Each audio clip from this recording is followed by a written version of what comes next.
looking at PowerPoints. So, all right. Well, thank you very much, Tiffany, for that introduction. I want to ask you to just think for a minute about this situation. A woman comes in to a lawyer's office and she said, I want to get a divorce. The lawyer looks at her and says, well, do you have any grounds? And she says, well, yes, actually, we have 5 lovely acres in the country. No, I mean, was there something like infidelity? Do you have, was there infidelity in your house? And she said, well, we have 2 teenagers and they both have a stereo. We don't really care for their music, but to answer your question, yes. He's so frustrated now and says, okay, well, did he beat you up? She replies, absolutely not. I get up at 5 o'clock every single morning without fail, and he never gets up before 6. The lawyer now is so frustrated. Finally, he asks her directly, lady, what is the reason you want to get a divorce? And she says, he just doesn't know how to communicate. Can you see that communication is a very important aspect for success in a marriage? And it's equally important, of course, in the job interview. When I interview a person, when it's gotten to that point, I've already decided that I'm pretty sure that they're capable of doing the job. And I just need to confirm that. But what makes me decide on who I'm going to hire, because there are choices, right? If everybody's equally qualified to do the job, there has to be additional factors that come into play. I know you guys already know this, but sometimes it doesn't hurt to hear it again. What your interviewer is looking for is to answer these questions. Can I trust you? Do I like you? And most importantly, would you make my life harder or easier if I bring you on board? A hiring manager never wants to make a bad hiring decision. And that's what they're doing during this interview, is judging who you really are. Are you the kind of person that puts your money where your mouth is, or that always uses a credit card? So imagine you are now the interviewer, and somebody is sitting in front of you and they're shifting and they're nervous, their voice is cracking. What's your first impression? Do you think they're confident? And when they ask, tell me about yourself, who is the utmost expert on yourself? You are. But this question trips up a lot of people. I've seen people going in circles with what they are trying to convey, and a lot of ums come across. Would you think that a person was telling the truth or trying to come up with a story if they couldn't clearly articulate something about themselves? What do you think? Am I thinking now at this point that I can trust you? No, I'd be really questionable. So then we get to the questions. What kind of questions do you have? That is something that tells me a lot about a person that I haven't even asked yet, based on what kinds of questions you ask. Here's an example of a question that I've heard before. What is your plan for dealing with people that don't pull their weight?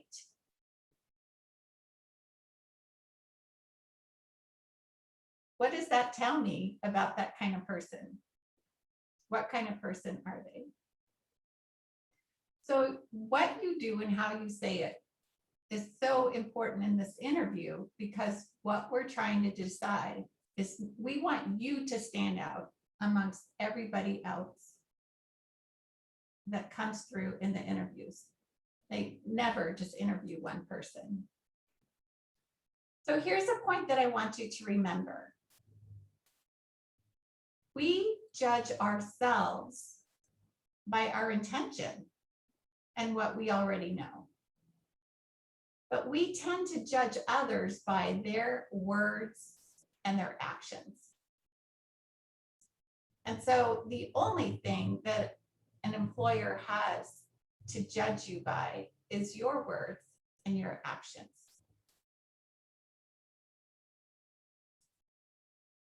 So the 3 tips that I have for you today, I'm sure you're going to go, oh, this is, kind of common sense, Patty. Well, let's just walk through them. The first one is your mindset. Because I'm sure you've heard the words before that thoughts create actions. Whatever you're thinking is going to determine what words you use and how you come across. Your word choice is very, very important. Using all positive words instead of the negative, like not this, but actually the affirmative, sends a message, a subconscious message to the person that you're interviewing with. And those leading questions are so important. And I'll give you more tips about that really soon. So these are the 3 things that you need to think about that how really help you stand out. Your mindset, your word choice, and your leading questions. First, let's start with mindset. How do you prepare your mind when you go in to do an interview? I'm really curious. What are you thinking about? Are you thinking about the times that you have not gotten a job in the past? Are you doubting whether you really are qualified to do the job? If you are thinking in this way, it comes across. It comes across in the energy that you have, even on a Zoom meeting, even on a phone call. I'm sure you've heard people say, even on the telephone, customer service people, put a mirror in front of your face and smile, because people will hear that in your voice. So what you're thinking is really important, what you believe. Before you go to an interview, always, always, always sit down and ask yourself, what do I believe about this job and my fit in it? Because what the employer is really looking for is to have a fit, a perfect fit. It's not what you can do for them or what they can do for you. It's a perfect fit. So ask yourself, how am I a perfect fit for this job based on the information that was presented to me? And make sure that your beliefs are in line with that, that you do believe you are a good fit, and why. If you have any self-doubt, it's going to show, and it will definitely create an impression. So once you get through the mindset, that if you're thinking things like, I'm too old, I'm too experienced, I'm too this or too that, and make sure you clear that out of your head. And I definitely recommend doing a kind of a meditation to just clear those thoughts out of your head, because once you clear those out and put in the positive thoughts, it will make a huge difference. Because all of these thoughts influence your word choice. Your word choices are so important. What is an employer looking for? Stop and think for a moment. If you were hiring somebody, what would you want them to be? Would you want them to be confident, positive, connected, results-oriented, agreeable? I say one of the most important things is to have this certain get along ability. It's my favorite word, get along ability. Can you get along with me? Can you get along with others? How are you going to get along with people? In addition to being able to do your job.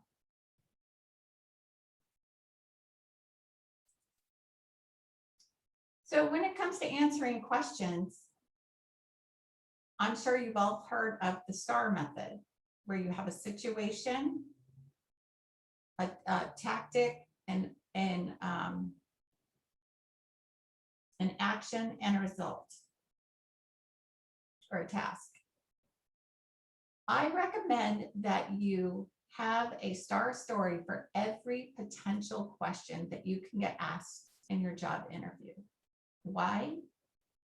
Why is this important? It's important because you need to communicate to them with examples and stories that will help make them understand, instead of talking about something in the country, some land in the country, when they want to know the reason that you want a divorce, or some, that's an example from the story. Not only should you have something in your mind for each question, potential question that you'll get asked, you need to write out the answer. And this will really help you get clear on what it is you want to say and how to say it, so that you're not repeating yourself. And then practice it, saying it out loud. A lot of ums and a lot of uhs doesn't convey confidence. So when you do these three things, or you check out your word choices, this makes a huge difference. When I have coached people individually, I can point out exactly where their stories or their answers are lacking. And I always recommend go back and write out the answer and practice saying it out loud. And 10 times out of 10, when they come back for the next practice, they have that down. Practice is so important. Gary Player, who is a golfer, said, the more I practice, the luckier I get. And it's really true. The more you practice saying the words that you want to convey in an interview, when you get asked a slightly different question, you'll have them right in your mind, and you'll be able to go straight to that answer, and you won't be nervous. And the last one is the leading questions. Now, we've all been told to ask questions at the end of the interview, but my favorite tip for asking questions is to ask questions that allow you to demonstrate that you are a perfect fit. Again, this is what we're looking for, a perfect fit. So, for example, what do you think is the most important aspect of the person you want to hire? And they say, this person needs to be very organized. So now you can come back and say, that's great, because I am a very organized person. I know I'll fit in here. Or if they say, we need somebody that can multitask and handles a million different things. If that's your thing, I'm not saying you should lie, never ever lie, but then you can come back and say, yes, I can do this. This is really something that I can contribute with for your position. And my most favorite question that I recommend to always, always, always ask at the very last thing that you do. It's not, what are the next steps? The question is, based on our conversation today, do you have any concerns about my ability to fulfill this role? And you'll get one of 3 answers. The first one you want to hear is, no, not at all. In fact, you know, you're very this, that, and the other, and all these things that I'm really looking for in a candidate. You know, you're on really good footing when you hear that. And in fact, they'll usually tell you the next step is blah, blah, blah.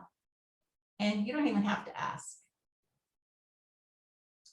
Or you get an answer of, well, actually, I do have a concern, and it's, you don't have enough experience in such and such. And this gives you the opportunity to address that. Maybe you weren't clear in what you had spoken about before. Maybe you really didn't have a chance to talk about it. The best thing to do at this point is to ask them for clarification and make sure I understood what it is that he was looking for, and then answer the question clearly. Every time you ask the question, you want to confirm what they say is important. And then the last possibility of the 3 is a manager who will hem and haw and not really give you a direct answer. And they typically have some kind of excuses like, well, we haven't interviewed other people yet, and blah, blah, blah. And these are the kind of people that are never going to give you a direct answer, and you don't really want to work for them anyway.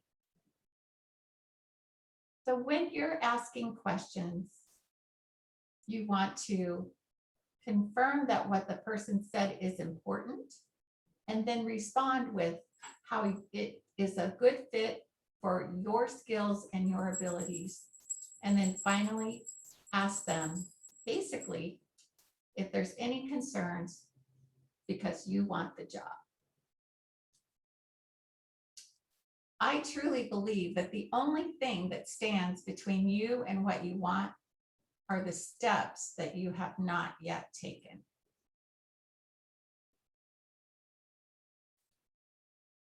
And that's what I have for you today. I can't see anybody's face, so I don't know if you're with me or have questions or confused, but now I just would like to take some time to ask if you have any questions about what I shared. And you guys are more than welcome to take yourself off mute if you have any questions for her, or you can chat them in, whatever you feel comfortable with.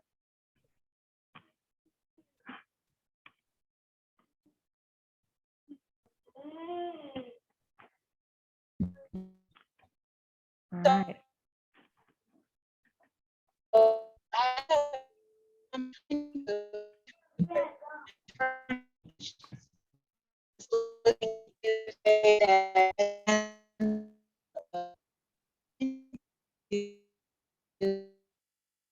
I can hear somebody talking, but I can't hear what you're saying.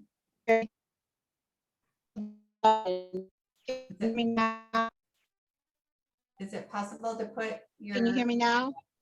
I can Yes. hear you. Hold on 1 second.